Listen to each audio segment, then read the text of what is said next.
Hello students, मैं हूं मिथिलेश और आप देख रहे हैं हमारा यूट्यूब चैनल ट्रिकी बायोलॉजी। तो पिछले वीडियो लेक्चर में आपको हम ये बताए थे कि किस तरह से एलिमेंट्री कैनाल का स्ट्रक्चर होता है और साथ ही साथ हम देखे थे सलाइवरी ग्लैंड का क्या काम था, सलाइवा क्या करता था। उसके बाद वाले वीडियो लेक्चर में बताए थे एक एलिमेंट्री कैनाल का हिस्टोलॉजी देखे थे, जिसमें कौन कौन सा टिश्यू होता है, क्या क्या किसका काम था, वो सब देखे थे। तो आज के इस वीडियो लेक्चर में हम स्टार्ट करते हैं ईसोफेगस। आज हम आपको पढ़ा देते हैं ईसोफेगस और स्टोमक के बारे में। उसके आगे आपको अगले वीडियो लेक्चर में बताया जाएगा। तो चलिए, आप लोग वीडियो अच्छा लगे तो लाइक शेयर और कमेंट जरूर कीजिएगा। हाँ, एक चीज़ और, वीडियो को कभी भी डाउनलोड करके ना देखें, वीडियो को ऑनलाइन ही देखें, इससे हमारा वॉच टाइम बढ़ता है वरना नहीं बढ़ता है। तो आप लोग थोड़ा ध्यान दीजिए, जो ऑनलाइन ही वीडियो हो सके ज़्यादा से ज़्यादा देखा कीजिए। तो चलिए स्टार्ट करते हैं ईसोफेगस। देखिए जरा, एक चीज आपको बताया गया था, माउथ के बाद हम देखे थे एक स्ट्रक्चर नीचे की तरफ जाता है इस तरह से, और ये फर्दर नीचे जाता है और नीचे जाकर के इस तरह से स्टोमक में खुलता है। एक तो ये ओपनिंग हुआ और दूसरा ये ओपनिंग होता है। ये ओपनिंग होता है एयर के लिए, यानी हम बात करते हैं ये एयर के लिए होता है और ये फर्दर जाता है लंग्स को, ये जाता है लंग्स तक।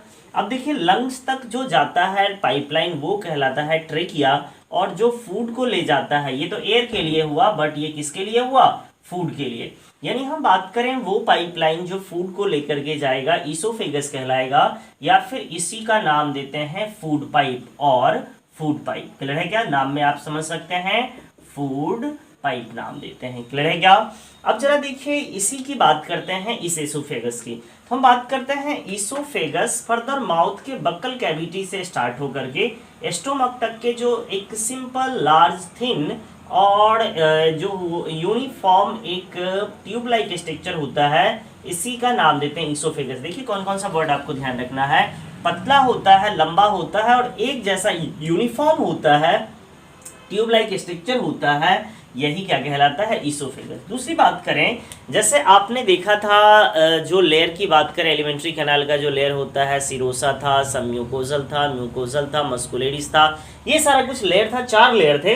हम बात करते हैं ईसोफेगस में सबसे पहला लेयर जो सिरोसा होता है वो नहीं होता है, लेकिन सिरोसा के ना होने के कारण कोई फर्क नहीं होता है, क्योंकि ट्विनिका एडवेंसिया सिरोसा के तरह काम करता है और ट्विनिका एडवेंसिया यहाँ पर प्रेजेंट होता है। अब देखिए, ये रहा अपना ओरोफेरिंक्स, इसका नाम दिए हम। देखिए इस नेजल पार्ट में जो ये एरिया रहता था, इसका नाम देते थे नेजोफेरिंक्स। आपको कुछ याद होगा, नेजोफेरिंक्स नाम देते थे, और ये वाला जो रीजन रह गया इसका नाम देते थे ओरोफेरिंक्स। देखिए ओरोफेरिंक्स में 2 ओपनिंग खुलती है, एक फूड के लिए और वाटर के लिए, और दूसरा एयर खुलता है एयर के लिए, दूसरा पाइपलाइन खुलता है एयर के लिए। तो हम बात करते हैं 2 aperture are found in oral cavity या फिर ओरोफेरिंक्स। यानी हम देखें ह्यूमन के ओरोफेरिंक्स के अंदर 2 अपर्चर होते हैं, 2 ओपनिंग होते हैं। एक वेंट्रल साइड में होता है, एक वेंट्रल साइड में, और ये भी वेंट्रल ही होता है लेकिन इसके रिगार्डिंग थोड़ा लोअर होता है। देखिए इसको केवल वेंट्रल लिखे हैं, लेकिन इसको लिखे हैं वेंट्रल एंड लोअर। वेंट्रल भी है और साथ ही साथ लोअर भी है। तो एक का नाम यहां से देते हैं, ये जो रहा इसका नाम देते हैं लैरिंग्स, और इस पाइपलाइन का नाम देते हैं ट्रेकिया, और इसका नाम देते हैं ईसोफेगस। जो वेंट्रल होता है इस ओपनिंग का नाम देते हैं ग्लोटिस, और जो थोड़ा सा वेंट्रल के साथ साथ लोअर होता है इसका नाम देते हैं गलेट। जरा देखिए, इस ओपनिंग का नाम देते हैं गलेट नाम देते हैं। तो क्वेश्चन यहाँ से पूछ लेगा, आपसे क्वेश्चन पूछ लेगा, आप बताइए गलट फर्दर किस में ओपन होता है, तो ईसोफेगस में, और ग्लोटिस किस में ओपन होता है, तो लैरिंग्स में। कंप्लीट है क्या? ये क्वेश्चन आपको जब पूछा जाता है, ये लैरिंग्स कहाँ जाएगा, तो हम बोलेंगे ये जाता है लंग्स के अंदर, और ईसोफेगस कहाँ जाता है, तो ये जाता है स्टोमक के अंदर जाता है। क्लियर है क्या? फिर यहाँ से देखिए एक चीज, अब एक चीज समझ में आएगा, जब हम खाना खाएंगे तो कभी कभी हमें छींक आती है, या फिर खाना खाने के बाद सरक जाना जिसको जो बोलते हैं।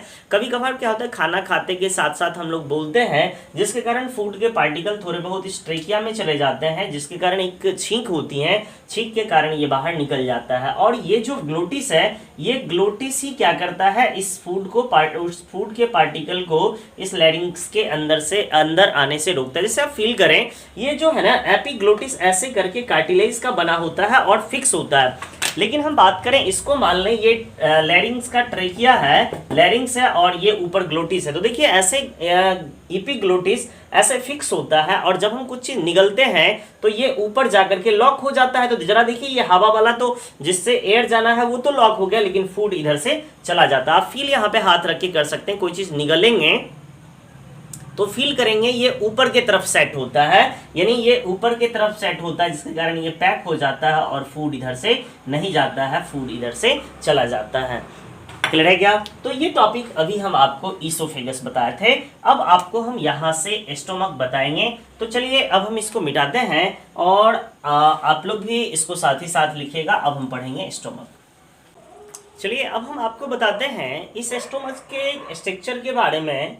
जरा देखिए यहाँ से आपको ये बताए थे, ये जो ईसोफेगस का अभी तुरंत हम स्ट्रक्चर देखे थे, ये ईसोफेगस फर्दर स्टोमक में खुलता है और स्टोमक में एक ओपनिंग के साथ खुलता है। इस तरह के एक ओपनिंग होता है और इस ओपनिंग का नाम देते हैं ऑरिफिस।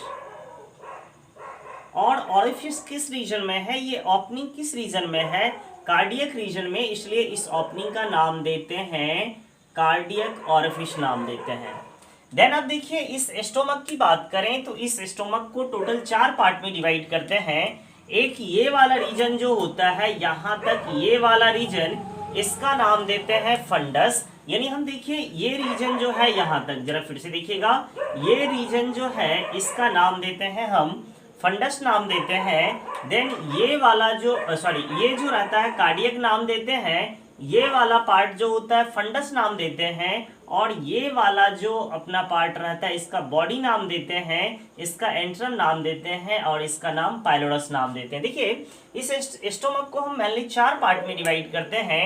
एक का नाम देते हैं कार्डियक, जरा देखिए कार्डियक। दूसरे का नाम अपर जो पार्ट होता है इसका नाम फंडस देते हैं, और मेन पार्ट जो बच गया है इसका नाम देते हैं हम बॉडी, और लास्ट में एक ओपनिंग होता है इसका नाम पाइलोरस देते हैं, और पाइलोरस के पीछे वाला जो पार्ट रहता है एंट्रम नाम देते हैं। मेनली 4 पार्ट होता है, या फिर 4 नहीं भी लिखें तो मेन पार्ट ऑफ स्टोमक लिख दें, ज़्यादा अच्छा रहेगा। मेन पार्ट ऑफ स्टोमक,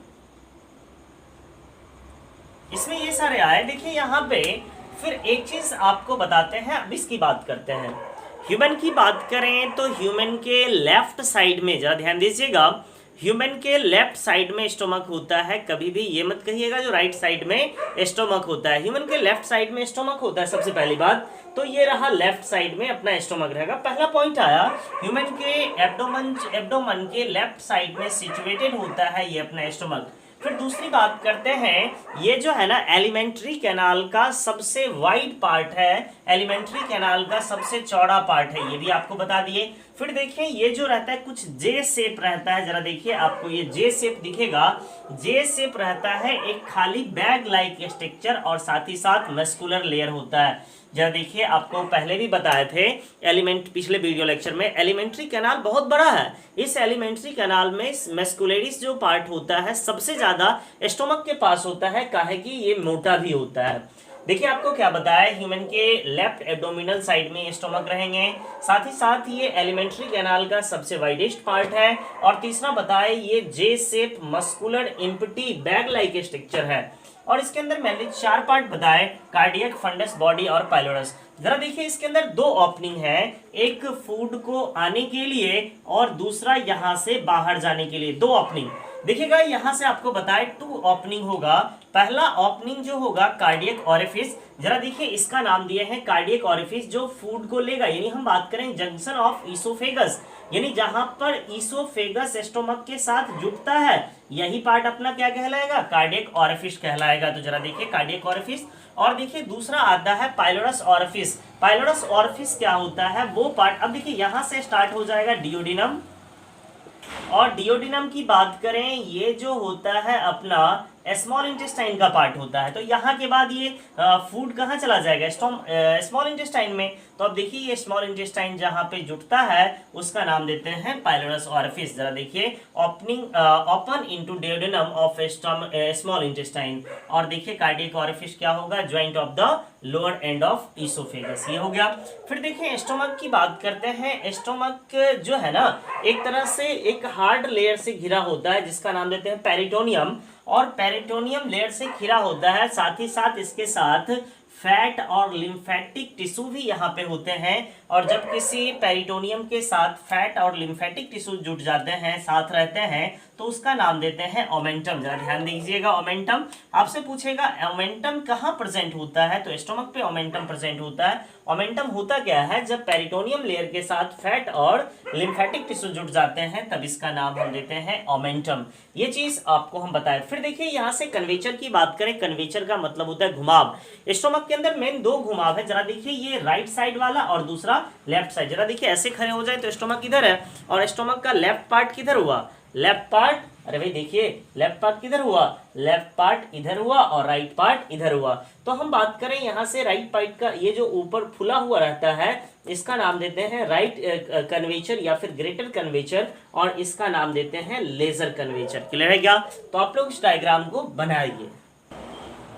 एक चीज और देखिएगा, यहाँ से राइट पार्ट में ग्रेटर कन्वेचर और लेफ्ट पार्ट में ग्रेटर कन्वेचर और राइट पार्ट में लेजर कन्वेचर। ये जो अपना ग्रेटर कन्वेचर होते हैं इसके पास जो हम बोलते हैं ओमेंटम जो होता है लेयर काफी मोटा होता है, ठीक है ना।